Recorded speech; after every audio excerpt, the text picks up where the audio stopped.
Kesibukan adalah jawaban bagi orang trauma. Maka orang trauma itu pikiran itu hanya dimasuki oleh orang-orang yang nganggur. Makanya resep yang diajarkan para ulama, kunu rijalun masgulun, jadilah kamu orang yang sibuk.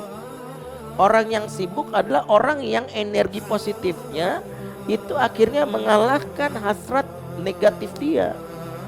Makanya ini juga jawaban bagi orang yang punya isu masa lalu, jangan justru berada dalam lingkungan yang hanya untuk liburan nyantai gitu.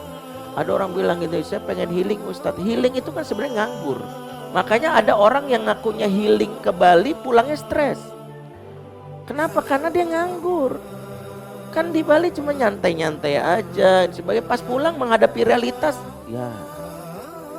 Apa yang membuat kita bisa survive? Justru jangan liburan, justru sibuk dalam amal soleh. Sibuk dalam amal soleh lah liburannya orang-orang beriman.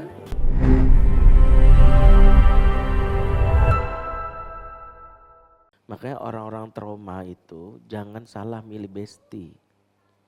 Jangan salah milih lingkungan. Lu udah tahu trauma punya bokap nyokap yang rusak, lu gabung sama teman lu yang juga rusak juga, hancur lu.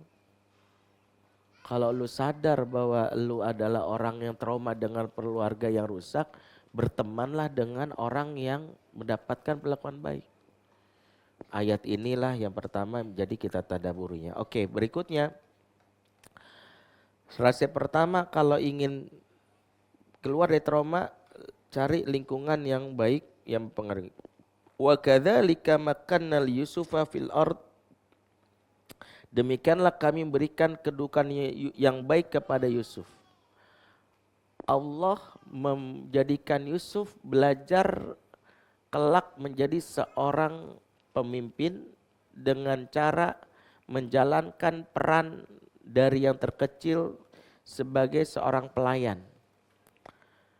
Kesibukan Yusuf sebagai pelayan kemudian dinaikkan sebagai seorang penasehat bagi raja karena takwil mimpinya sampai akhirnya jadi raja adalah sebuah isyarat.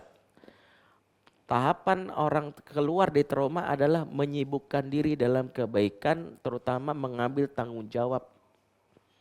Makanya kalau orang trauma jangan hidup mencari kesenangan, ambil peran yang membuat kita merasa dibutuhkan.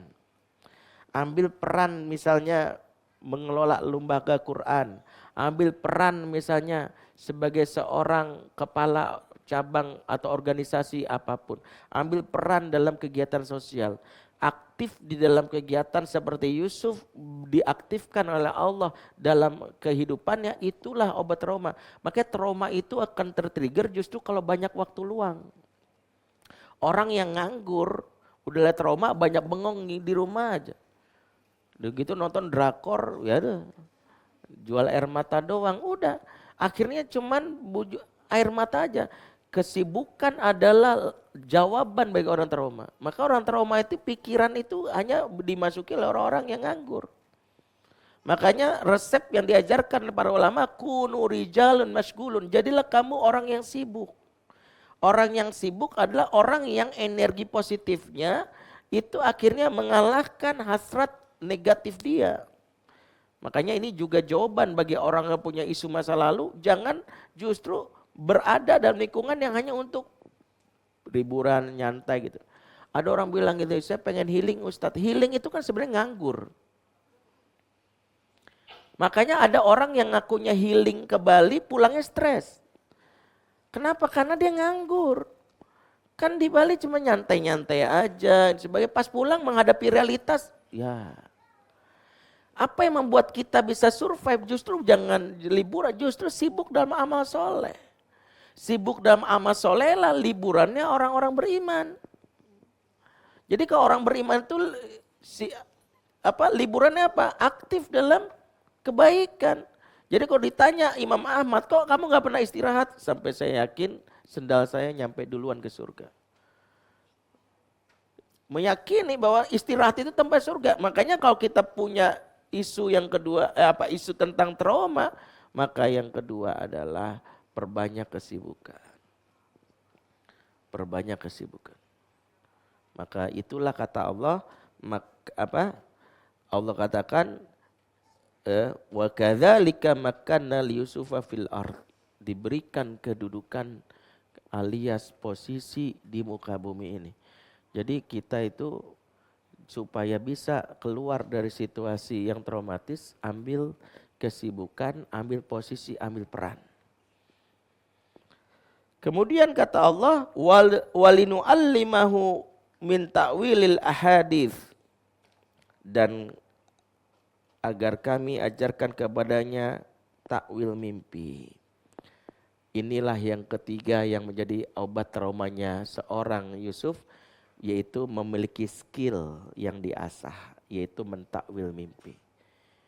Orang yang bisa keluar dari trauma adalah yang punya skill yang dikembangkan.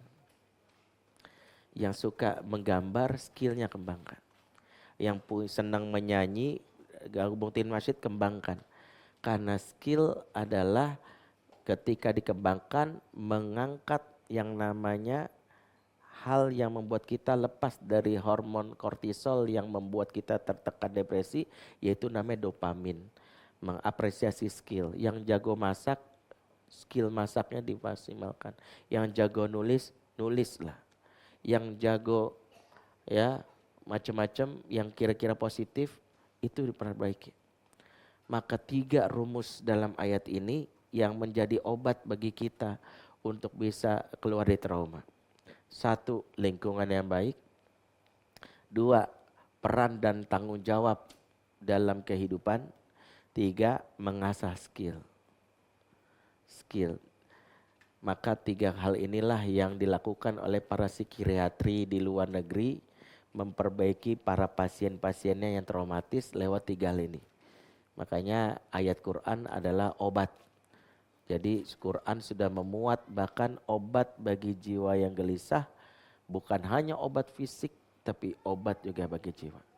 Quran adalah solusi atas berbagai macam problematika hidup, sehingga ayat inilah yang menginspirasi psikiater non-muslim mengembangkan jurnal-jurnal tentang terapi pasien bermasalah. Dari mana? Dari ayat ini.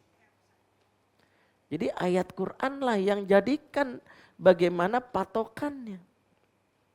Maka bagi kita yang hari ini datang dengan segala macam isu yang membuat kita resah dan gelisah, yang membuat kita nggak bisa keluar dari bayang-bayang masa lalu, baik isu pengasuhan atau isu pernikahan, 3 resep inilah yang membuat kita bisa move on dan move up. Move on adalah keluar dari jerat-jerat masa lalu, move up mengaktifkan potensi diri yang membuat kita hidup sibuk dalam amal soleh. Itulah yang disebutkan di ujung ayat ini. Ya, Allah katakan, wallahu ghalibun ala amrihi walakinna aktsarun nasi la ya'lamun. Allah berkuasa terhadap urusannya, di mana Allah sebagai dalam tanda kutip perencana kehidupan, khususnya yang menjaga Yusuf dari berbagai macam trauma-trauma, dan Allah lah yang mampu melakukan yang terbaik dalam penjagaan terbaik. Sehingga tidak ada penyakit yang tidak ada obatnya, tidak ada keresahan yang tidak ada terapinya, tidak ada trauma yang tidak ada solusinya. Semua ada kecuali yaitu selama kita dekat dengan Allah pemilik kehidupan. Maka kalau 3 hal ini kita kuasai, biarkanlah Allah yang nanti mencarikan kita 3 hal ini. Dapat lingkungan yang baik, posisi amanah yang baik, kemudian skill yang bisa dikembangkan dengan baik.